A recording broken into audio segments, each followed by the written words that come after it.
Kanonida, BJP MLA put Bangam the Bagi one theta, Legak Shem the city. Masidi MLA the day, Adum Punlasu, Adum Punbayava Pony, Pundrasu, Punda Adutongam, Wamnebuko. A quick levak labor PR share. MLA Punda Bagi Natragana, MLA Toman the Bagi party, a quickie Sesito Bugiko, party on Tobugina Teba. Manipur thambi PRC kaino haiba kanda law and order situation ji maintain to bangam dre haina thambane buko adana madu normal si lakti bukti BJP ge MLA pungera pulloigera moi masen amato oigera oiroira sarkar di dum leigi roi buko masi ai adugi ai gi mosi mamang nu jam thamgre si wafam jaidi BJP gi wanate Congress gi wanate MPP any party woisino ba Manipur le leibo hujik leibo turmoil situation se masi government of India normal si leitri na uri buko masi normal sai manga leitra say mga adum tawroeba say mga adum vote tawroeba ko adum constitution provision mayam sinaraga emen tawni khangde amani khangde Manipur adudaida India kaiba Manipur kaiba aduna amagi tongan wa amani buko aduga Manipur election tawgi phibam aduga Manipur da sarkar semi phibam di moi ki posi da hojik lai hiroi buko riuma center na haiba phibam se normal si leire na uraba adum sarkar di dum lakhane ba nongan buga anyhow simi so bi kana adu kam leng ya roi buko maram di haiba posing adu moi movement we are the Natebuko or Natragana, Normancy later, Normancy later, Lutara, Bosu Torokaneva, Party BJP level, Tongam Nebuko, Ado Sigi Posiniam Luri, Aduna, side MLA Punde, Aquina, do Adana, Rainti, Panganava, Congress, no Punmangam, the beginning, Hadu, Tawada, Tawagin, Hypermang, Isaac, Mozilla Posidata, Loinam, MLA Manipur, MLA Punamoxia, Loinam of Congress, the issue, BJP, the issue, call. The Loinam of which resigned to rare. Akhoi oiba adu 10 schedule na ju effect to ro de resign to re adu resign to re loi to e party thadu e sorry resign to re have na te ML resign to party thadu khene adu na akhoi pullaga Manipur ge balenga am semjare ne claim to bu salo leadership puto ya bri yeng shebu ko so that ain hiding idi leiba film se party dagi akhoi gi split to bagi adagi ama to bagi leiba PR na te Manipur gi leiba law and order situation normal si oide people gi life and property security shape oide sarkar si leiba matamda sarkar ama se matamda si leiba matamno people's government ama se matamda people gi life and property se secure oide aduna akoina masi direct rule tawni ena center na intervene tawga thami PR ne buko adugi haiba posi masi gi posi wa akoina heta tarai lobu ya banate ai hari se madu chumila legi nate center ki perception do wani central government ki hoji leba Indian state ki perception do adugi miyeng du gi wani ko adugi miyeng du moina haiba posi normal si leire adu tawre na moi ki perception du da leiraba adu target dum sarkar de dum lakane buko aduna sigi wasi mamang na ju hanna na ngana gre ai ri sarkar sem to hoji sarkar si normal si leire na khalaba kaigumba andaki PRC assembly dissolve tawdri boki manungda revoke tawba se assembly akoina February de ni na ko PR lakhi bi sahi ma phadu se ko aduna February 13 oirangani mamang ge yan to hibu PR yan to hibu subject to condition 26 26 ko smaina subject to anumaina lakhi ba poto ko anumaina lakhi ba the potu gi lakhi badu dagi hoji bauta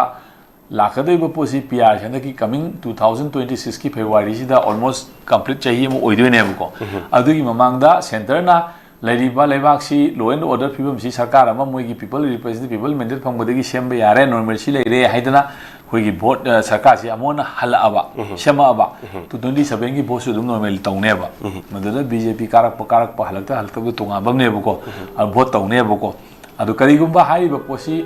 Sakai, Shemangam Gidraba, Halakidraba, Adu the Botiam Santo.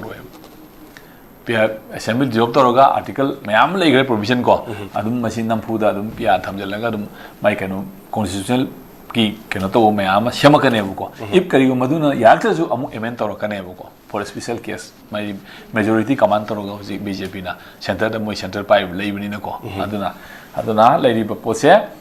hari ba sahi sigi manungda center gi miyeng da Manipur se normal si leire haidana uhanna bo hotna ba se masi khaktana sarkar se bagi last means ni haitare ko haidi madu BJP no BI Congress no BI any kenom no BI ko maru na BJP ki MLA sing sina moi punsen da badu gi wari tongan thokra ba Manipur da normal si leire haiba se true governor ko manipur state ki governor ki khuthang degi manipur election PRC extend to matam masi ki matam se sahi ama phadring ai sida moi si normal si leire moi sina ngaksha bangamani aduna saka ama seman ba yarani haidana governor na central government home minister report am to bum sange madugi report to tawdribo saka di semoy ba kali guma sahi si mun to bangam traba report se vote yam sang tawre 2027 da vote tawni ga na khanbiru nu ko tawroi ne masi ki posi ai masi ai yam seng na haijeri sine bo ai gi masi analysis ki wani chumbe lan be prediction hai bisi hai biding am de ko adi matung da central government na governor na e mani puje vote taw yarani normal situation normal si oire haida report pi ga dum tawni ko adu ai thaje de hai ba podu modi ko aduna lai ba se within this short span ngasi October loi ge dore ko November December January February whole thamari hai rachi ko thamari si gi manung da government ama manipur halakpa ngamaba adu itagadi magi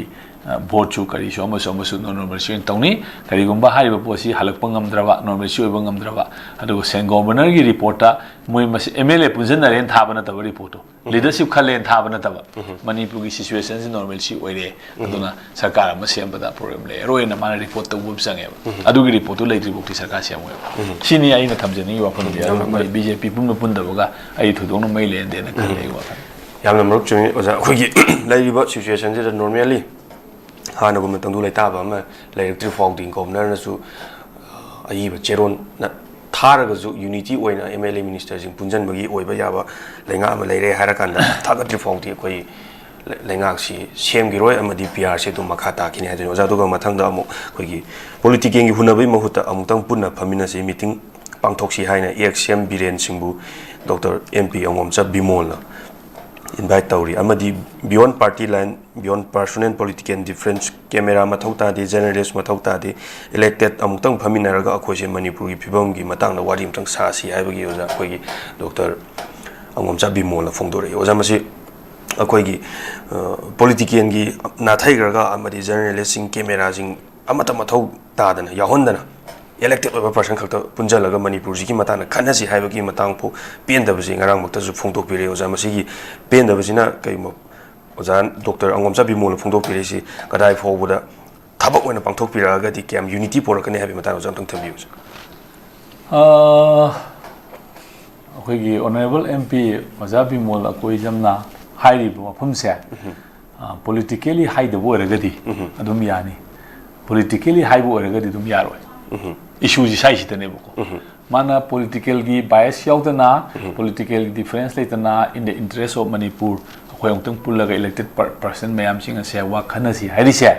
magi haidi party political gi leriba mana party da mai Congress party gi MLA oina ma spokesperson oina amotona ngangi bane boko adona mana ngangi buwa se punna phamina se haitaragadi political gi oiba invite ni political gi oiba wangang ni haina mana punji hairiba kangbu sing adu da khalan bangam bum sange mana khalam da bai ko mana haiba mi sing du khalan bangam bum sange ba magi personality na magi charisma na ko adu magi approach tu na adu ngam kan da ya ne ba adu ngam dradi pun ba ya roi ba ko yam te na sain tang thamjage yam sang na dai du da wa kena haijar yam su su myo ja akhoi gi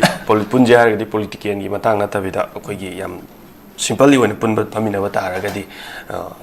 afaba keno phone la kan sin oja du ga akhoi manipur